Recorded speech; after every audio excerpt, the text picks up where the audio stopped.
And good morning. Welcome back to Math 160 Stats 1.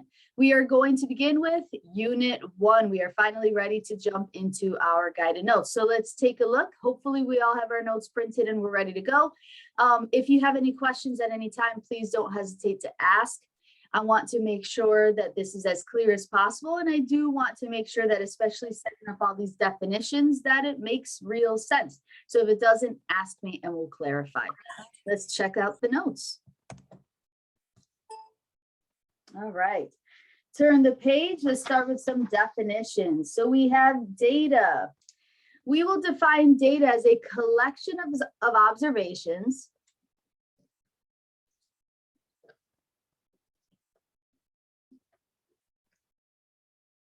such as measurements, survey responses, demographics, etc. Right? You're just collecting observations. Think about conducting a study and the fact that when you are asking specific questions, you're collecting that data. You're trying to see what is out there so that you can collect that data and then analyze it. Statistics is the science of planning studies and experiments.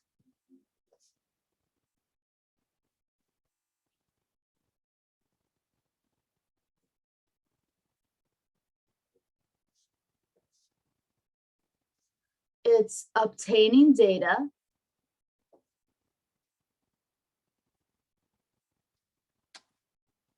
man, I can't write. Today I'm struggling to write. And then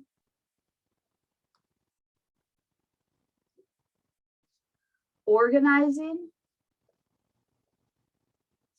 summarizing, presenting, and interpreting data.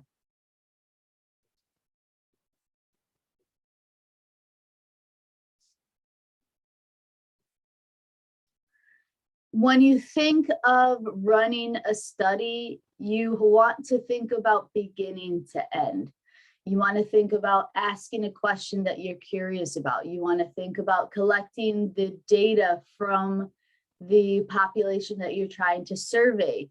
You then want to look at that data. You want to analyze it. You want to see what it's actually telling you. But in order to do that, you need to make sure that you have some way to organize that data.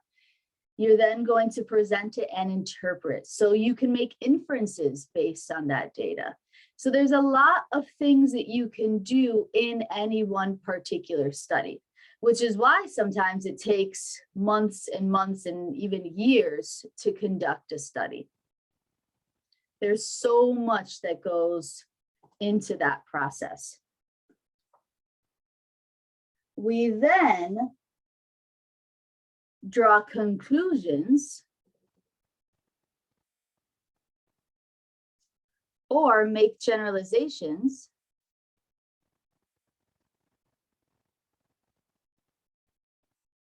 based on the data.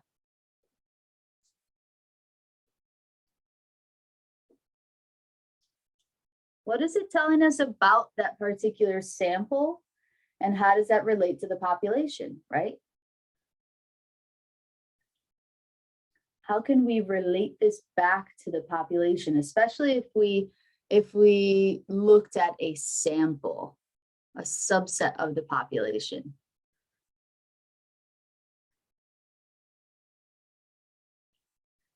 So statistics is a science of planning studies and experiments, obtaining data, and then organizing, summarizing, presenting, and interpreting data. We then draw conclusions or make generalizations based on the data.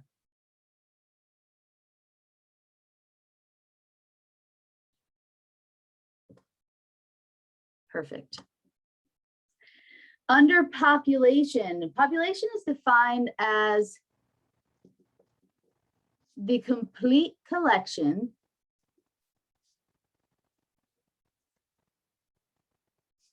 of all measurements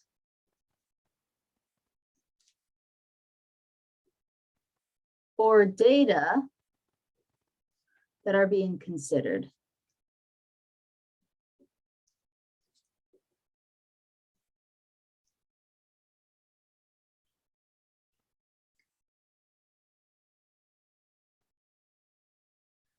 So when we think about population versus sample, I want you to think population is a heck of a lot bigger than a sample, right? So for instance, maybe your population is all of the students at MCC versus a sample might be just the students in statistics, right? There's the difference right then and there. So the population consists of all of the measurements, the data in which that sample comes from.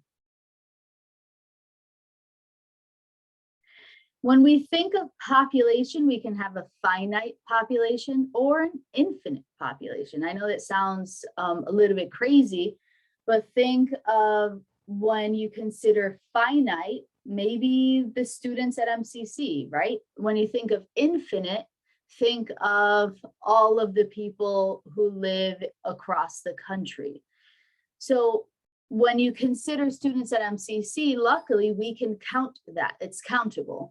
All of the students are registered, all of the students have an M number, all of the students have some sort of association or affiliation with either a class or an instructor or an advisor or something like that. When you think of trying to collect data from every single individual in the entire United States, that is impossible. Why is it impossible? What are some reasons why we would be limited from collecting data from every single individual in the United States? Throw out some ideas. Why might that be impossible? One of the reasons it could be too costly. It could be way too costly, and actually it is definitely too costly. You hit the nail on the head. That's absolutely correct. Lucy says there's a ton of people. There's just too many people, right? Give me another idea. It's too costly, too many people. Mallory. I think that because it's so many people, there would be like a lot more errors. You know what I mean? Like not even just within like what the population would like respond, but also in like the statistics part of it, because it's so many people, there's a higher risk for error. That's absolutely true. I think what I want to add to that is, and it's something that we will cover, is the fact that let's say we are trying to collect data from every single individual, the possibility still lies where people might bend the truth a little bit. Maybe in their responses, they might not actually be accurate in how they're responding. So that accuracy is a huge piece to this collection of data, to this process. Any other ideas as to why it might be impossible? You might not be able to reach everyone. Yes. There's a lot of people that are unreachable. Tell me more, why? Like, I don't know, I just read, like, there's a, an island or something in the world that, like, you're not even, that most people can't even get to. Like, the indigenous people are very, you know, angry, and, or just people, like homeless people, you might not be able to reach, or all the. That's absolutely correct. We have underserved populations. We have populations where you can't accurately count because unfortunately they don't have a safe, solid place to stay to be able to provide that kind of data. Imagine, you know, having that experience of needing to move from place to place to place constantly because you don't have that safe space. So yeah, it would be incredibly hard, if not impossible, to collect that kind of data. You're absolutely correct. That's one of the hardest populations to actually collect data from, but reasonably so. It makes sense. If you don't feel safe, you don't have a spot to call your own, you're not going to be answering questions for a survey. That's just silly. Excellent, excellent, excellent. So for finite, we can say this is a population that can be counted.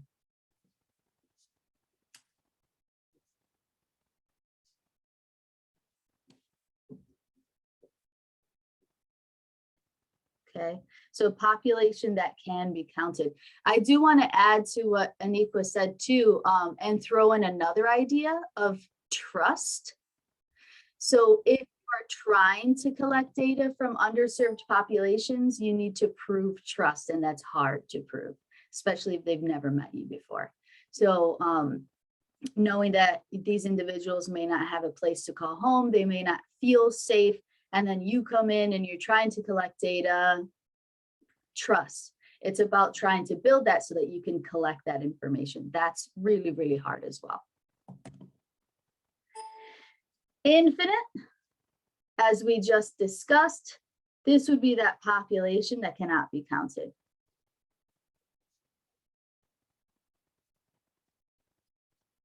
And that could be for various reasons. If we wanted to go the nice route, we can talk about, you know, the number of germs in a person's body, right? That's impossible to count, something like that. But I like talking about people. I like talking about things that you can visualize, and that would be the population in the United States. It's not, you cannot count that. You can't. We won't account for every single person. Cool. Let's go ahead and turn the page.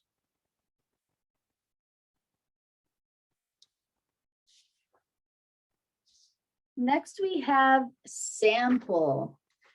So as we were kind of describing before, we can get the sense that a sample is a sub-collection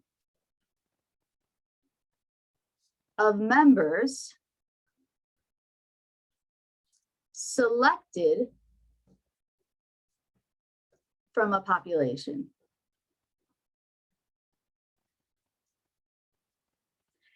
It's a sub-collection of members selected from a population. You can write any example in there that you would like. These are your notes. You could say, you know, 500 math students who attend MCC, right? That's a sub-collection of members from the population. You know, 450 statistics students from MCC, whatever you would like. I'll go even broader than that. 100 randomly selected students from MCC. The really great thing about conducting a study and running statistics is the fact that if you needed a specific population, you can go for it. Notice that you have here 100 randomly selected students. When I conducted my study, I was specifically looking at math students who were in 096, 098, and 104. So I was very, very intentional with who I was surveying. So it wasn't random. I was asking every single 098, 096, and 104 student to answer my survey questions. But it's still, that doesn't mean that it's a flawed study, right? We have a specific group, we're looking for that, that's my sample. Beautiful. When we say the word parameter, I want you to think parameter, population. I want you to connect parameter with population, P and P. That's the easiest way to remember this. Parameters refer to population. So when you think of parameter specifically, it is a numerical measurement, numerical. It is a numerical measurement describing some characteristic of a population.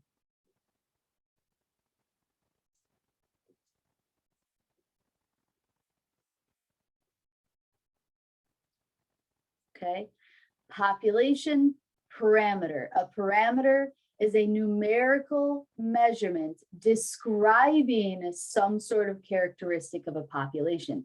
So for example, if I said to you the population is all of the students at MCC, a parameter might be how many students are enrolled. So I don't know, this semester we'll just guess 10,452. Okay, that is a parameter because it describes the size of the population. Parameter describes population. So let's write that in here. As an example, a numerical description could be the size of a population.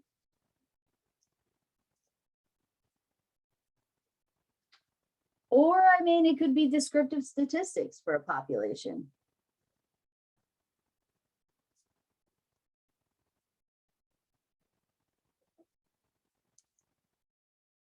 Does anyone know what I mean by descriptive statistics? You mean like different factors? Like if you're gonna take a survey for like the parameter of the parameter, you would be like half of them, let's say like half of them have like Windows laptops or like Mac, or someone would have like an HP or something like that. Like if we try to like describe the like what the population has, or Oh, do you mean like something more specific like race or gender or like ethnicity or something? I love where your head is going. Actually, I want to hone in on one specific thing you said. You had mentioned something about like half of the population. Does anyone know what it's called when you identify that halfway point of a set of data? If you have a list of numbers and you find the middle value, do you know what that's called? Median? Yes, the median. What is it called when you take all of the data, you add them up, you divide by the number of values you have? The mean. The mean, the average. What is it called when you find the most recurring value in a set of data? The mode, score. All of those are descriptive statistics: mean, median, mode, variance, standard deviation, all of those things. But I love how you brought that out a little bit more in terms of we're not just calculating these values, we're also describing that population. Those two things go hand in hand. So for instance, if you did calculate the mean would have a description. It wouldn't just be a number. You'd be able to say what that mean implies about that population. So you are absolutely, absolutely correct. Very nice. When we think of the word statistic, I want you to think sample. Parameter, population, statistic, sample.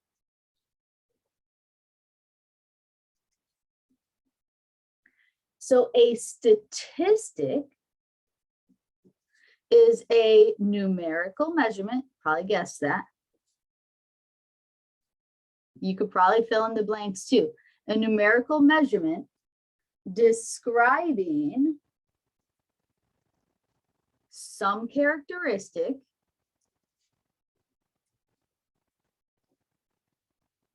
of a sample.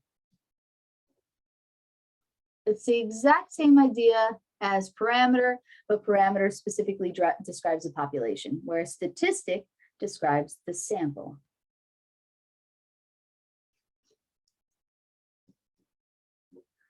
And I'll write the same thing here. So sample size, and then descriptive statistics for a sample.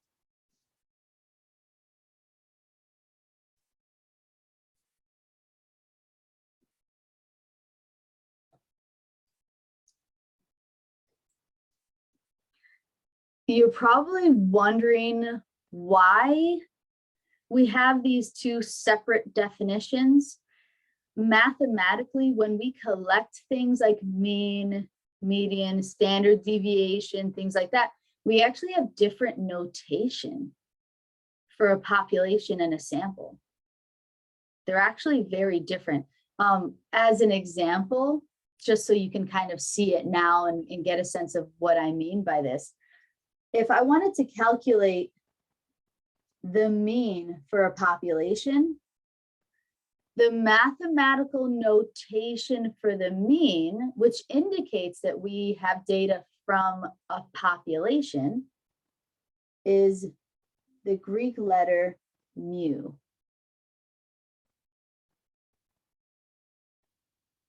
That represents the mean for a population.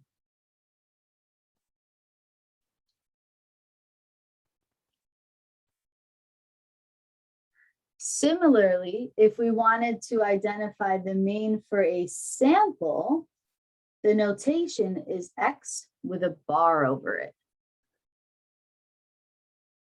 The formulas are the same, but the notation is different.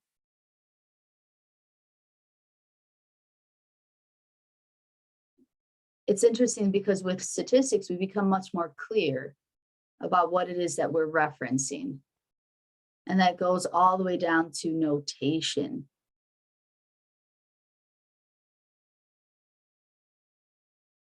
Good, good, good, good.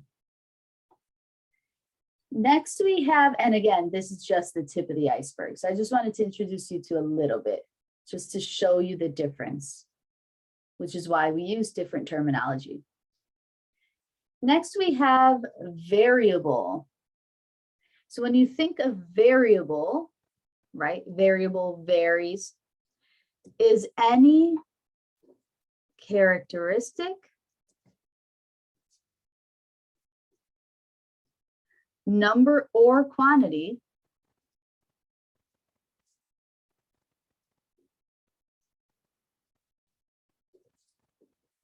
that can be measured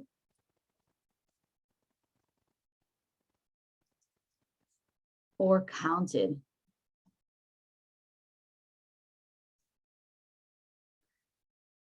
It's any characteristic, number or quantity that can be measured or counted. A variable may also be called a data item.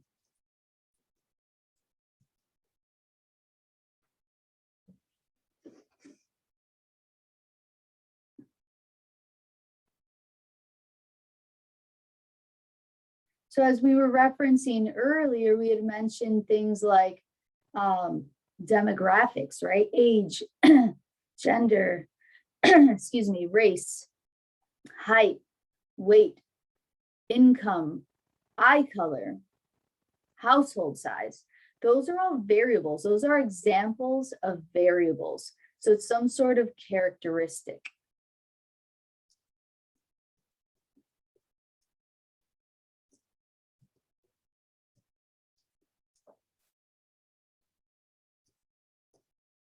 And you can kind of see how when you think of each of these variables, age, a number, height, a number, eye color, a name, right? We start to think about how we describe these things. Income, usually ranges of numbers, right? When we talk about income and we see data like this, they'll say something like 0 to 20,000, 20,000 to 30,000, 30,000 to 40,000, although that's a poor way of describing it. But generally speaking, you'll see income set up in ranges, et cetera, et cetera.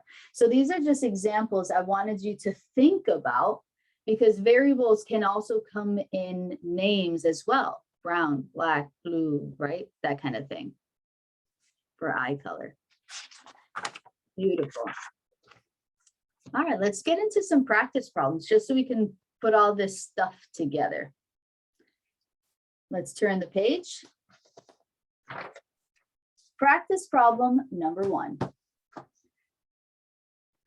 Monroe Community College surveyed 5,430 students and asked them if they received tutoring or help in any of the learning centers located on campus. It was found that 20% of the respondents said they used the learning centers for help. Based on the 2020 enrollment data, 10,161 students were enrolled at MCC.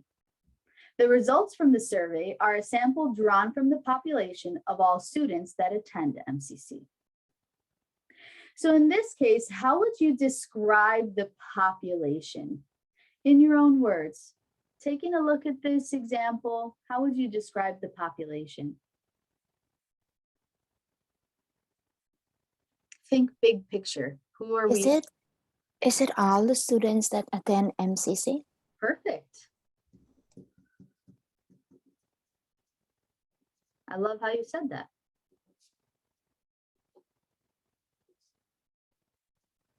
Good. Wow. All students that attend MCC, the MCC student body population, right? MCC student body population kind of gives that away in and of itself. Looking at this particular example, I want you to think of which quantity, which number, which numerical measurement describes the population, is the parameter. Can anyone throw that out there? What do you think? What describes? 1,161. Yes, perfect. So for parameter, in this case, we're going to say number of students enrolled, just so that you have a description, but the parameter itself is 10,161 students in 2020, right? So it's the 2020 enrollment data. There's 10,161 students. Good. Let's describe the sample. What information do we have here that describes the sample? The amount of people that got surveyed, Yes, be specific. 5,430. Yes, perfect. So number of students surveyed, and in this case, that's going to be 5,430 students. You can see how we're identifying the quantities and numerical measurements that describe the population and the sample. Think about the statistic. Statistics describe the sample. What did we learn according to this word problem?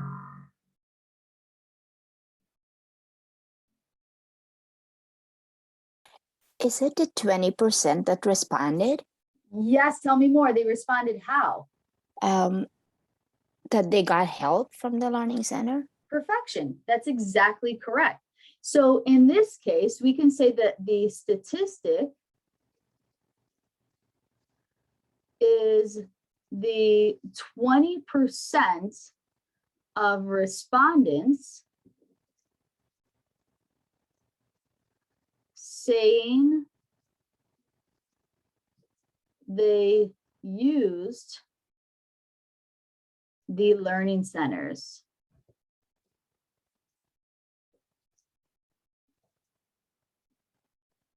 Okay.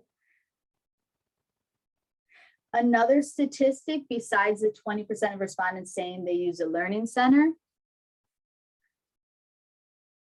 the statistic is also the sample size, which is 5,430 students.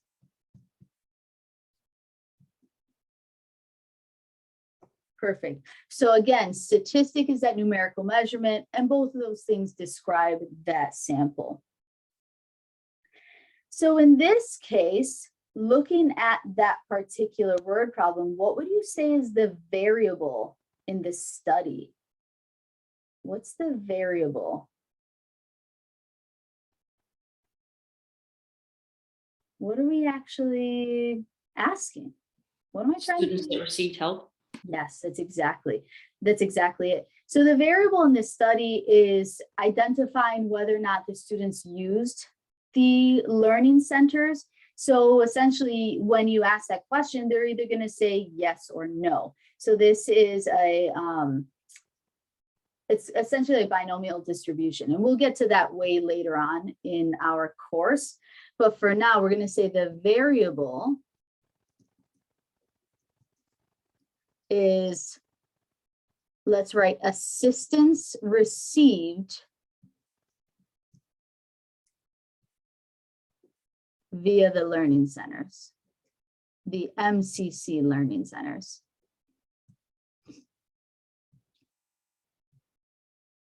Yeah, very nice, very nice. As a reminder, we do still have a learning center on campus. It's called the TAC. So the Tutoring and Academic Assistance Center. You do have to schedule appointments if you need assistance. But if you're ever finding yourself stuck on any particular topic and you would like regular tutoring, reach out. I believe that you can each get 1 or 2 hours per week. Reach out, you never know. And actually, would you do me the favor of, if you do need help, please check it out and let me know how it went. I would really like to get that feedback and understand how that tutoring is going and how it's replacing the Math Learning Center. Okay, cool. Let's turn the page. Take a look at practice number 2. Why don't you take some time to dissect this and then describe in your own words the population, the parameter, sample, statistic, and then what is the variable. And actually, just for the fun of it, let's put you into some breakout rooms. That way you can talk to each other. Make sure that you are not on mute. That's like one of the worst things to do. So don't put yourself on mute, talk to each other, and let's just enjoy this experience. Go ahead and let me make sure that there's no time limit. Perfect. I'll call you back in a few minutes. I'm going to open all the rooms now, and I'll take attendance while you're in there. Perfect. Welcome back. Let's take a look. So I'm going to spotlight my video again, and let's go over to the notes. So what did you say was the population? How did you describe the population in your own words? I just said students at MCC. Students enrolled at MCC. Be a little more specific. I put students at MCC that attended in the fall. Nice. During the fall semester. Good. Tell me just a tiny bit more. In 2019? Yeah. During the 2019 fall semester. Perfect. What you'll notice as you continue through this class and look at all of our statistics analysis, we're going to be hyper critical in terms of how we describe. So our language is going to be very, very specific. The nice thing about that is that we are going to get that practice and we're going to get the sense of, okay, I need to be even more specific than that. So, and that'll come with practice. Excellent. So describe the parameter. Someone else. Is there a parameter here? What is it? Is it the number of students enrolled? So like the 11,572 students enrolled in 2019? Yeah, for sure. Oops, enrolled, which is 11,572 students. Perfect, I love it. Describe the sample. This one was a tricky one. How would you describe your sample, even though, you know, it wasn't explicitly stated? Would it be the how many students were surveyed? Yes, perfect. So the sample is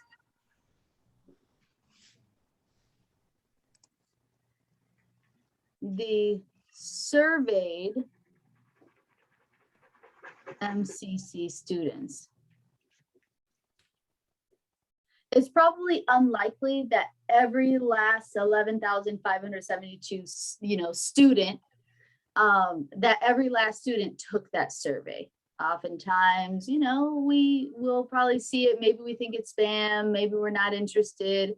Maybe there's no incentive and we're like, I don't really feel like filling it out. So I would imagine that the researcher was not able to survey every last student who enrolled in the fall semester. So that sample is just going to be the students who actually filled it out, who went in the email and said, okay, I'm going to take this survey. So please. So it doesn't have to be a numerical value? Well, for this case, we're just kind of describing the sample in words, but here we will provide a numerical value that describes that sample. So in which case, okay, the statistic, how would you describe that sample? What did we learn? it was 35% of students that took at least one online course. Yes, perfect. So let's see, how do I run it? I'm going to write 35% of students took at least one online course. It makes sense to me that this would be the statistic because it's describing the students who were surveyed, not the entire population. Good. And then finally, what's your variable in the study? The students that took the online courses. Yes, perfect. So the variable is we can even say the action of taking at least one online course in the fall. So something along those lines. We could say is the enrollment in at least one online course in the fall, in the 2019 fall semester.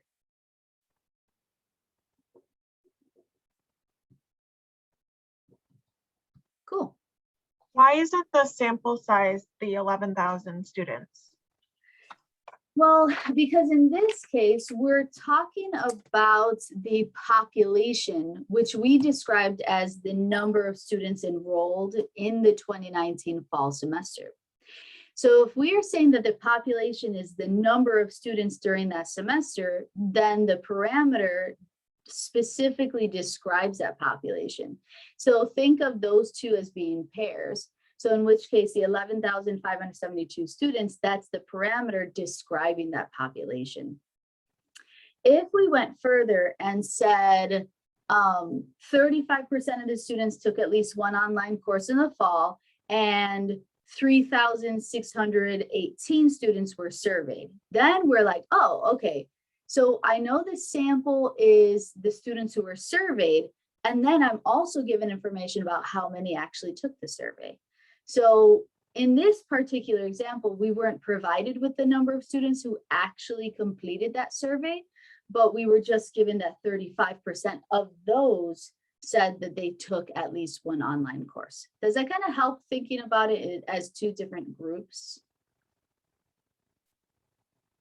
Yeah. All right, score. Good. You know, this is great because you'll see questions like this, and I want to make sure that you feel comfortable about kind of splitting those things up. Always think, how am I describing the population and what number describes that? And then how am I describing the sample and what number describes that?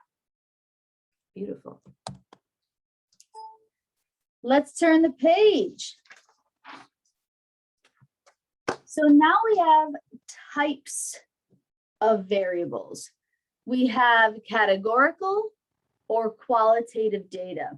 So this consists of names or labels that are not numbers representing counts or measurements. Okay, so we're starting to talk about the types of variables. The first type is called categorical or qualitative data. When you think of, no worries, Mallory, just go ahead, go, you can come back. When you think of qualitative data, I want you to think qualitative, quality,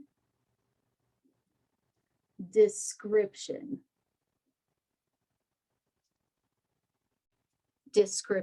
Qualitative quality description, which is not like quantitative quantity numerical, right? That's the opposite of that, essentially, numbers versus words.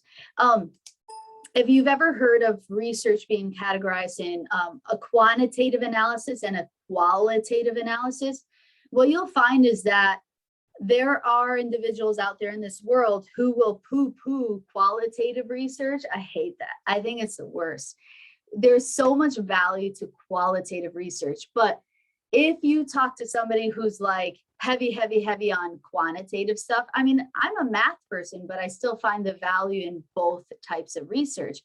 They'll poo-poo the qualitative research because that's essentially the process of like talking to people and getting their insight into their experiences, asking them, questions in like focus groups, like how did you feel about this experience?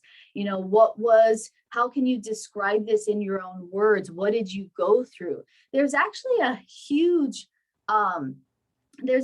analysis process that goes in qualitative data and qualitative research, because you have to start to analyze the sentences that people say, the things that they say, the way in which they say them. It's kind of nuts. There's a lot of value in qualitative research. But I think one of the things that freaks people out is that the researcher could potentially have a little bias in how they interpret what people are saying. So those who are gung-ho about quantitative data, quantities, numbers, hardcore numbers, they're like, well, there's so much error that's possible in qualitative data, which is why they'll lean towards the quantitative. I will tell you that you shouldn't shy away from either. So if you do find research that's both, awesome. And, embrace both styles, but really be critical about what it is that you're reading. Anybody could misconstrue data that actually includes quantitative. So if people try to tell you that the numbers don't lie or the numbers can't be misconstrued, that's a lie, because we've seen it. We've already seen it, especially with in the past like 5 years. Just think about that. But okay, all right, let's keep going. So no, it does not make sense to add or average categorical data. Right, that makes sense. Think of categories: hair color, brown, black, blue, gray. You can't average that. That would be so weird. You can't average it. So it doesn't make sense to do that kind of thing, which is kind of hinting at, the kind of data that you have. So we have something called ordinal qualitative variable. So an ordinal qualitative variable is a qualitative variable that incorporates an ordered position or ranking. So think of putting things in order. So I want you to think of the following lists. When you think of ranking in school,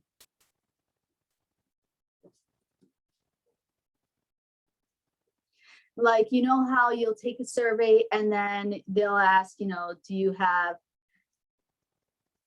elementary status? Do you have high school status? Do you have college status? And then beyond. Think of birth order. Are you the firstborn? Are you second? Etc. Right? When you think of ordinal qualitative variable, I want you to think of a position or ranking, and I'm going to highlight that. Ordered position or ranking. Freshman, sophomore, junior, senior, ordered position or ranking. Okay.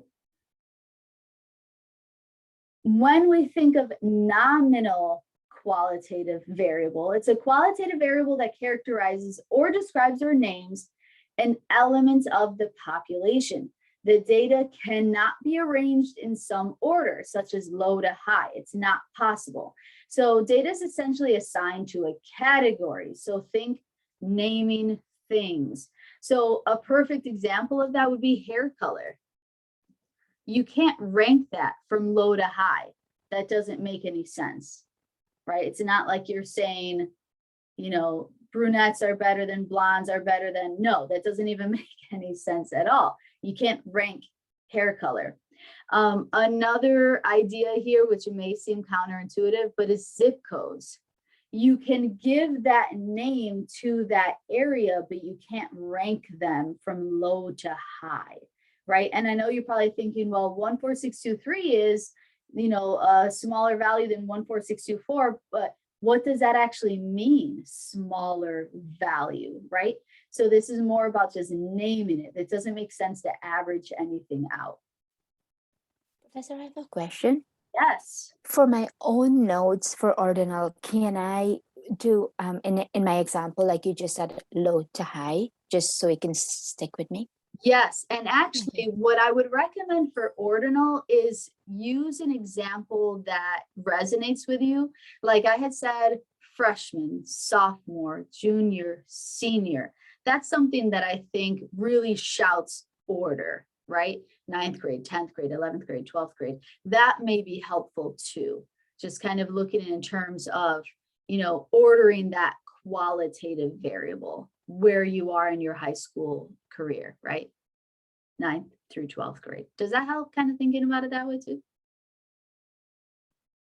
Okay, nice.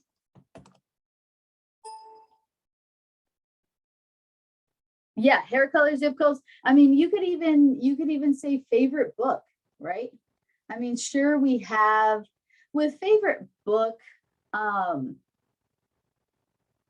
you're still not arranging it from low to high. You know, I kind of want to take that back, because I could say my most favorite is this, and then my next favorite is this. So I still could rank that.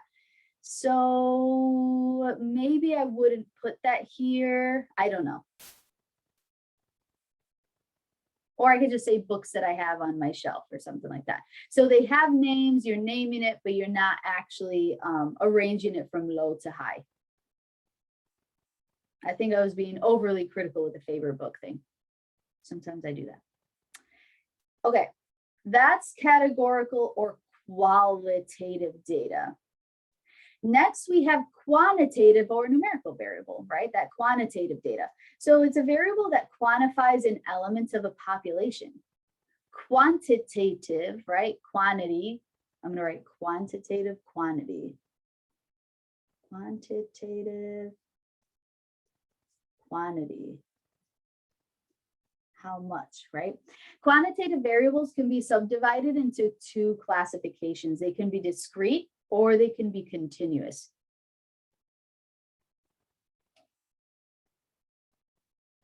When you think of a discrete quantitative variable, that essentially can assume a countable number of values rather than any value in an interval.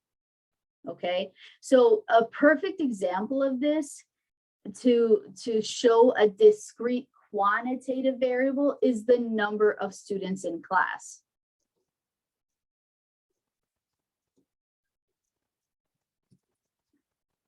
The reason it's discrete is because you can only have whole number, you can only have a whole number value of students in class, right? Like, how terrifying would it be if I said there were 3.2 students in class? What I mean, please, I know you're thinking to yourself, what in the hell does the 0.2 mean? That's scary. So discrete is like, oh, it has to be a whole number? Yes, it's countable and it doesn't take on any particular range in an interval. It's not possible. It's not possible. You can't have 3.2 students in a class. That's just creepy. That's like half of a person. Yes. What does that mean? What does that look like? I don't want to envision it. Okay, I don't want to envision that. That's scary.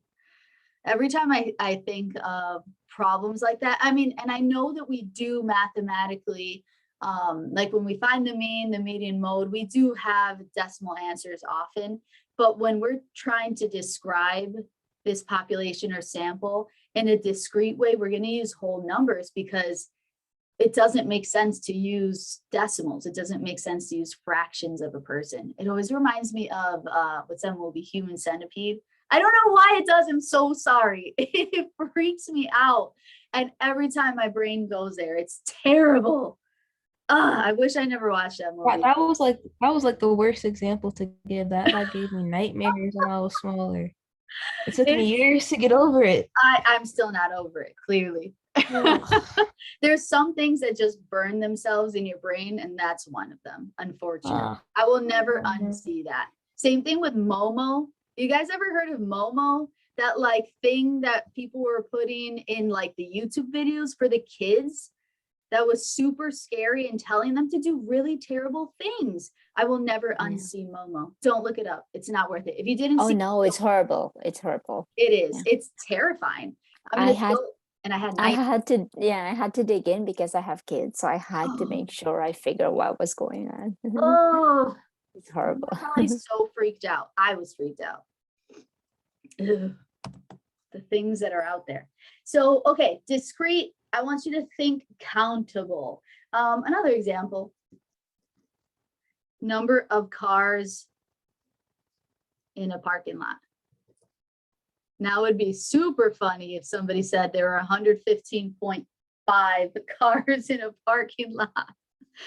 Like, did somebody's car get jacked up? Like, what happened? Did it just get cut in half? I do not know. So discrete, that should make sense. Think countable. When we talk about continuous, that can take on any value, right? So it can assume an uncountable number of values. So intuitively, a continuous variable can assume any value along a line interval. So it makes sense that it could be fractions or decimals or things like that. So it includes every possible value between any two values. So they're measurements, but it also doesn't mean that they are changing from day to day. That doesn't have to be the case. So perfect examples of that are height. So if you asked, 1,000 people what their height is, you're going to get very different answers. And it can take on any value within a range, right? Realistically speaking, maybe 3 feet, anywhere up to 7, 8 feet. I don't know the tallest person, but it can take on any range between there. And I'm saying 3 feet because we're talking about adults. So, I mean, we've seen those instances as well. Same thing with weight.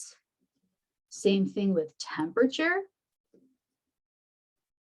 Sorry, I'm writing like crap today. Same thing with time it takes to get to work, right? That could potentially change from day to day, or maybe not. It doesn't mean that it has to, but it could take on any particular interval, particular value within an interval. So that's continuous. That's what I want you to think, continuous. Are there any questions about the difference between discrete and continuous? Nice. Very, very nice. Okay, etc. All right, super cool. So I want to try, let me read this note first. As a general rule, discrete variables are usually associated with counting, and continuous variables are usually associated with measurements. That makes sense. Height, weight, temperature, etc. All right, the first thing we're going to do is we're going to explore each of these statements and decide, are they qualitative or quantitative? So I just want you to take about a minute, look through each of these and decide, qualitative or quantitative. Go for it. So for number 1, let's shout it out. The residence hall for each student in a stats class. That is Qualitative. qualitative.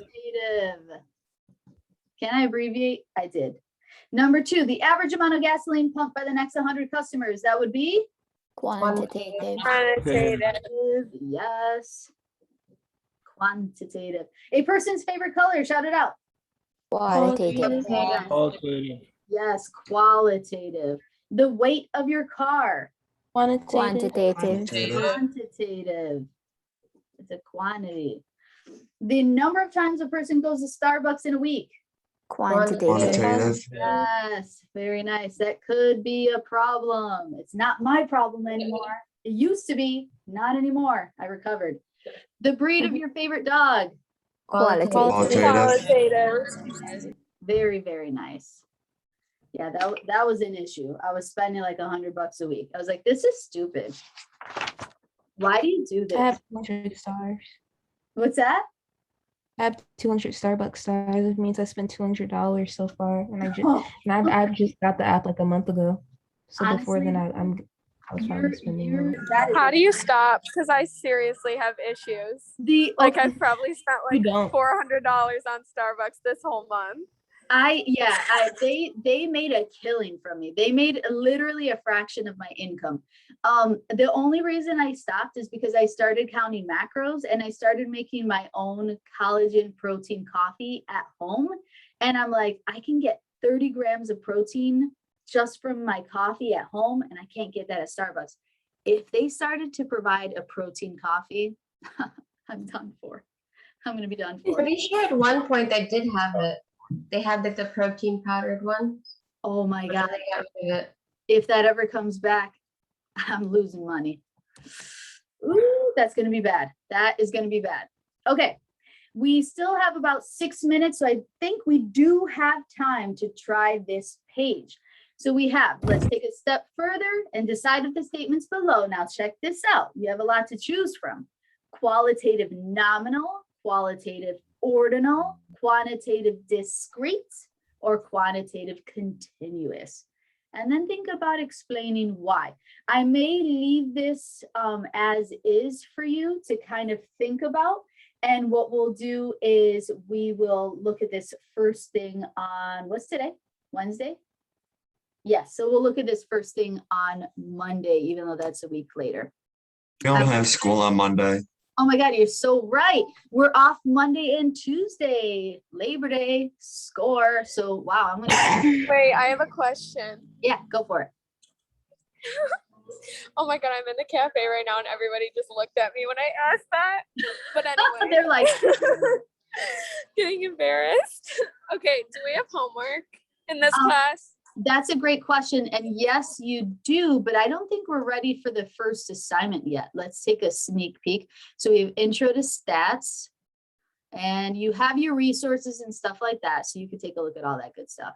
And then your homework assignments. So types of variables and sampling concepts, we're not ready for it. You can start it, but we're not ready for it.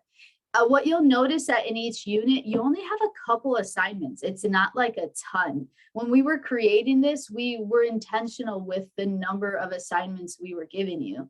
First off, there's definitely such a thing as overkill, and we did not want to give you busy work for the sake of just giving you busy work. That's stupid. We know that you have lives outside of MCC classes. We know that you have a lot of responsibilities. So you'll find that they're not super lengthy. And more so, we wanted to focus on, here's a couple things that you could try and, try your hand at and understand those concepts, but also here's an application problem to attach it to a real world experience so that you can really make that connection. That's way more valuable. So as of right now, we do not have any assignment due. I would advise you to just try your hand at the first one. That way you can keep this idea of types of variables fresh in your minds. All right. You all did a wonderful job today. That was fantastic. I hope you enjoyed our first official class.